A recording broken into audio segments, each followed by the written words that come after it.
So empathy, empathy, empathy. This is the sort of the conversation on which the whole narcissism thing and what happens to people in narcissistic relationships sort of spins around. And one of the biggest pieces of confusion is this, when we think of narcissism, and you've heard me say it, like I'll go through the laundry list of stuff, right? The entitlement, the grandiosity, not only me, but other people. But the piece that always keeps coming up is a lack of empathy. And it's tricky because I think that what ends up happening is when a person shows any empathy, people then say, well, they can't be narcissistic because they're not supposed to have empathy. So what I'm hoping in this video is to sort of clear up both sides of this empathy mess, for lack of a better way to put it.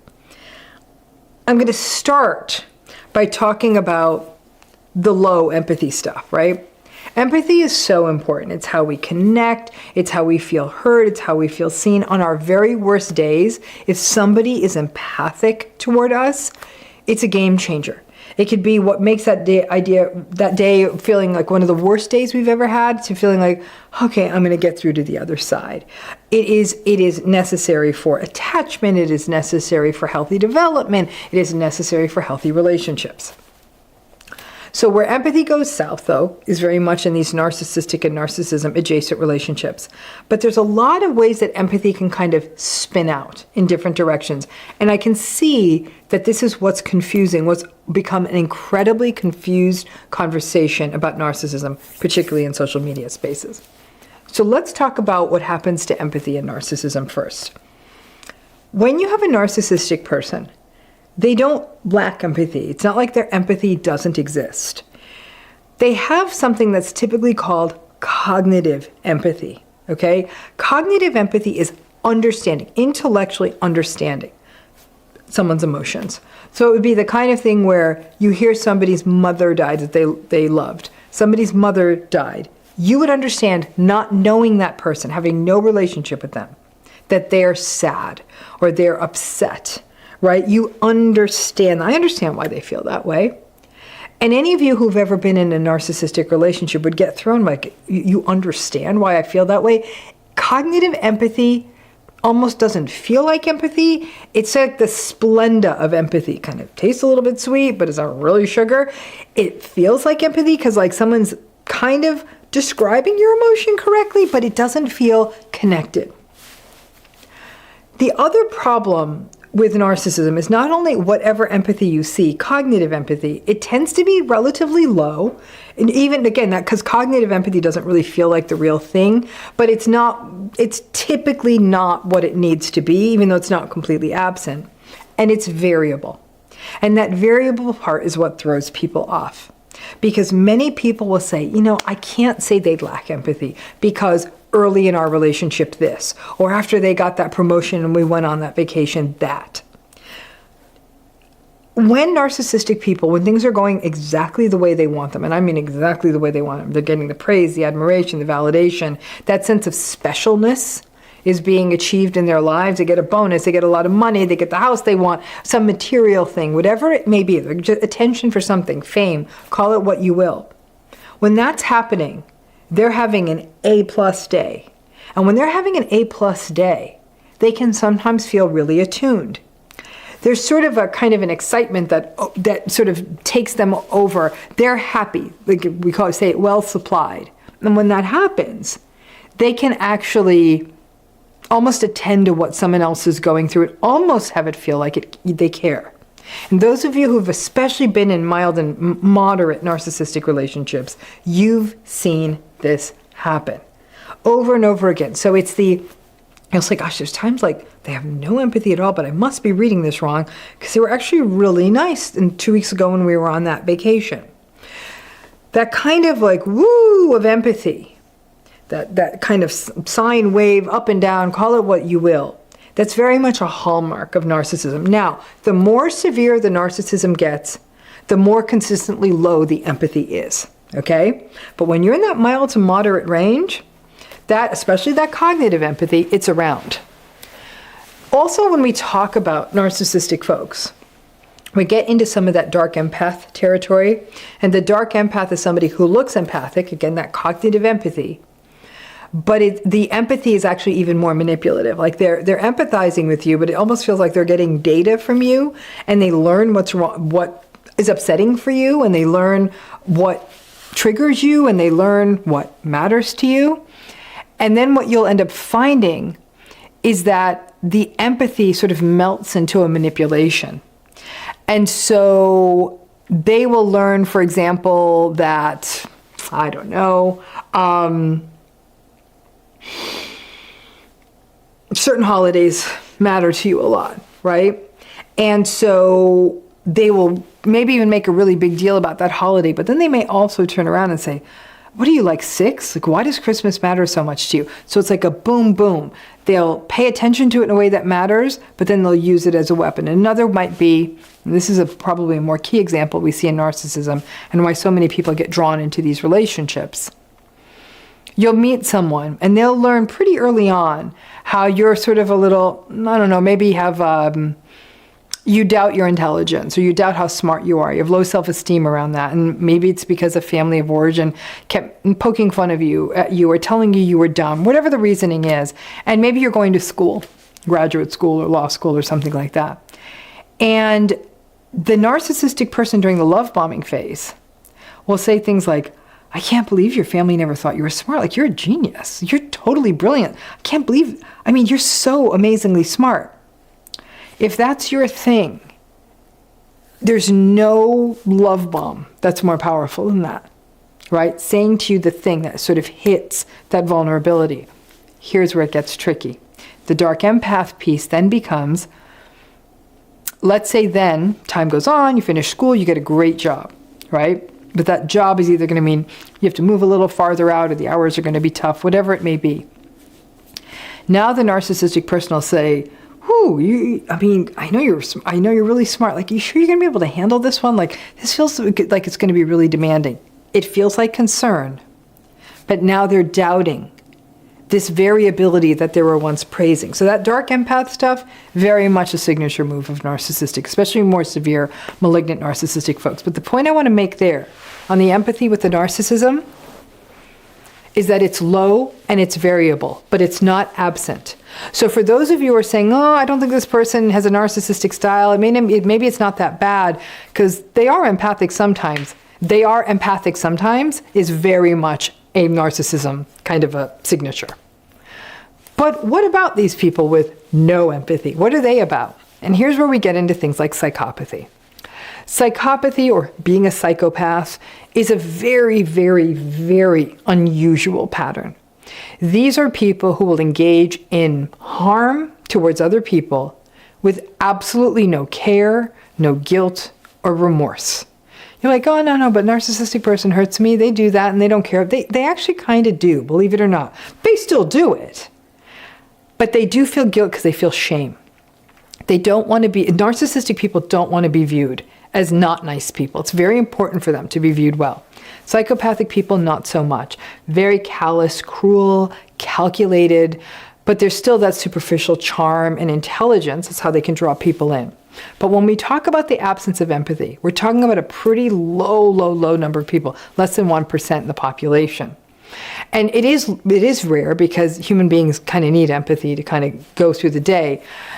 Psychopathic people are able to sort of really performatively fake it, but it feels kind of robotic. It feels American Psycho-ish. It feels distant. It's not like the narcissistic people. When they're on and they're happy and they're well supplied, their empathy actually almost tracks like empathy-ish. This isn't Splenda. This is nothing. Like, you're like, what is this? Like, it feels kind of gross, serial killery, scary, cold, awkward. When a psychopathic person may be using that charm to maybe get something done, it still sort of feels like scary Bond villain kind of thing. So that's psychopathy. What about other places, though, where empathy seems off? We can see forms of neurodivergence, and this could include territory like ADHD and autism spectrum, where there's a social processing issue at times, particularly autism spectrum. Now here we're not talking about the absence of empathy. But what we might be talking about is a processing of social cues in a way that the response that's generated may feel abrupt or may not feel empathic to the other person in the conversation. Now here's an interesting split off between autism spectrum and narcissism. If you were to tell a narcissistic person that their response was not empathic, they will rage at you.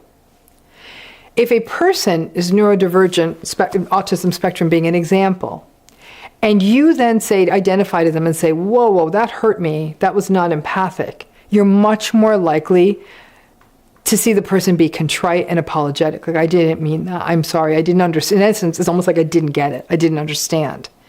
And the work that we know on theory of mind, Baron Cohen's work and all of that, we know that some of the work we'll see the therapeutic and the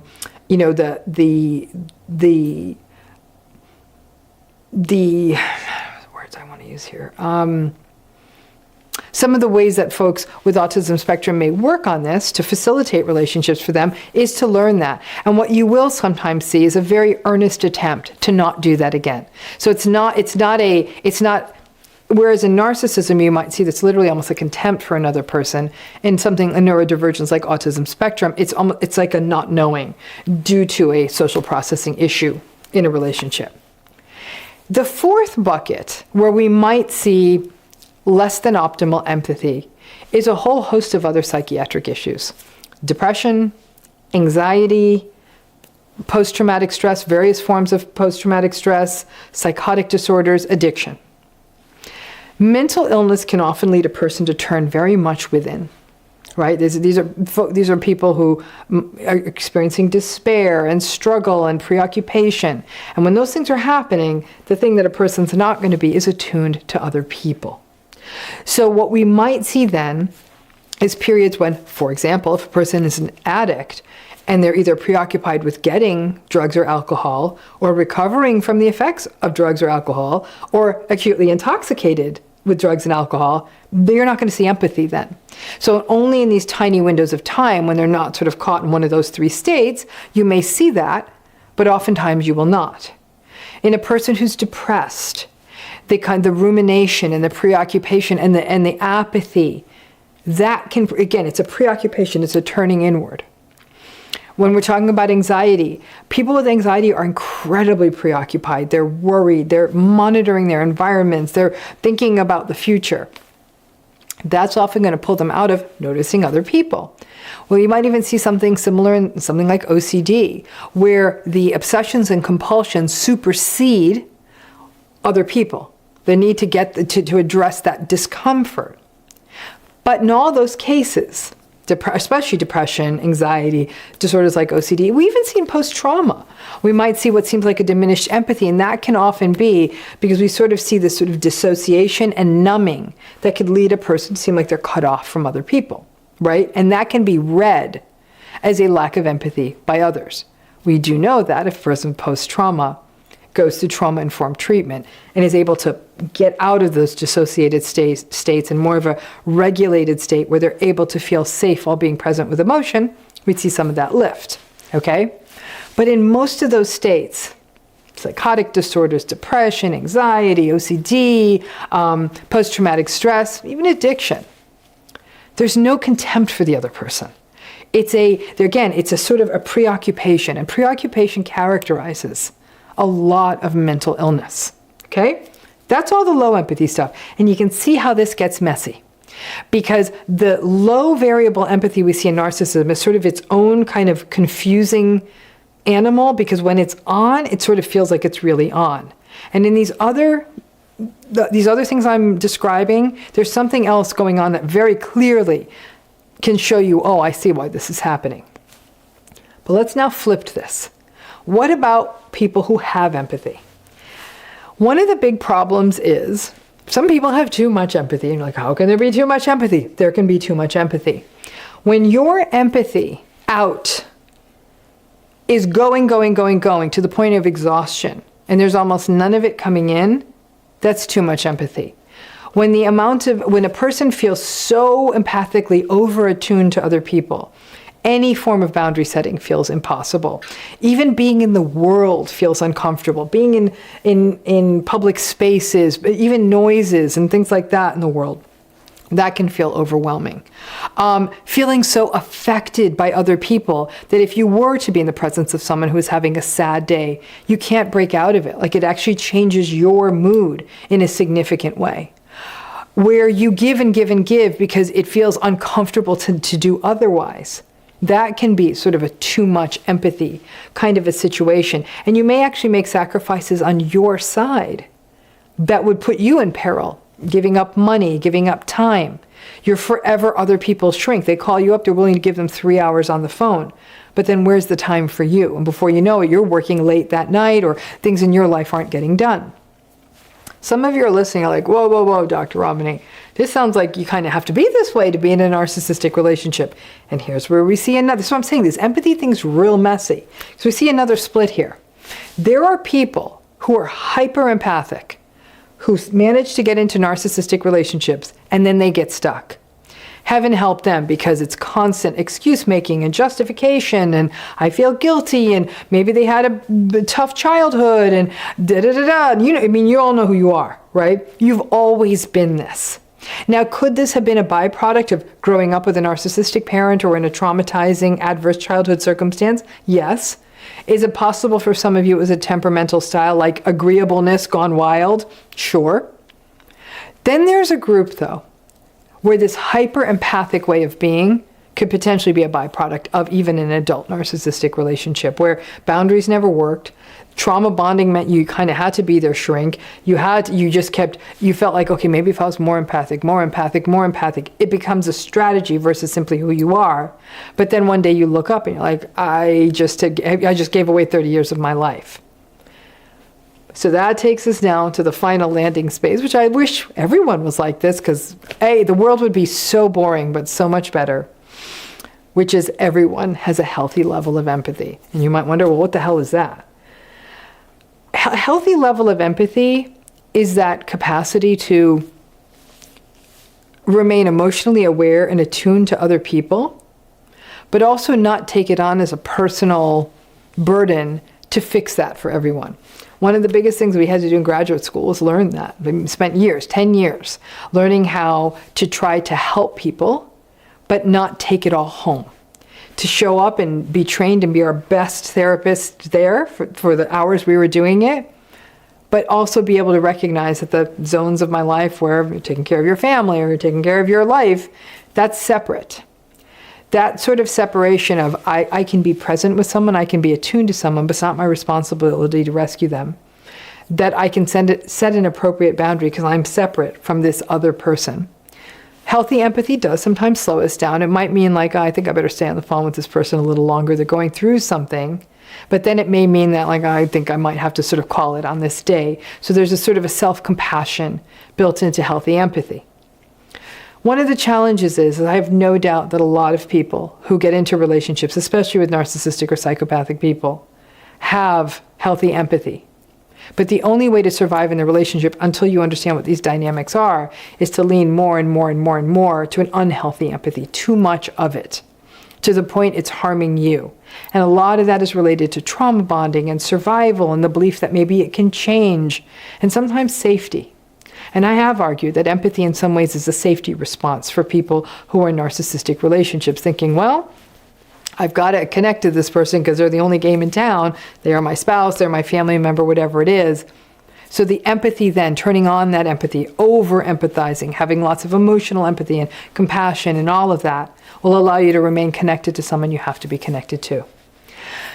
So as this really was one of those, I always call one of these videos sort of one of my shower moments. I was like literally drawing it on the shower glass and realizing that, wow, like the reasons people don't always have intact empathy or good empathy or healthy empathy or any empathy, it ain't always narcissism. And the trickiest piece of all is that the narcissistic people can sometimes show up with what feels like real empathy. And what we've got to remember is that I think a lot of us are sort of empathy, like heat-seeking missiles, but for empathy. If anyone is showing us any kind of understanding we often are like, okay, they're empathic, versus watching that kind of ebb and flow. That ebb and flow, that's what you see in narcissism. And it's why those of you who say they can't be narcissistic because sometimes they're empathic, anyone who says sometimes they're empathic and sometimes they really aren't, that might actually be the signature of the narcissistic relationships. Anyhow, that was a lot of me yammering on about empathy. If you have any thoughts about it, drop them in the comments. Otherwise, thanks again.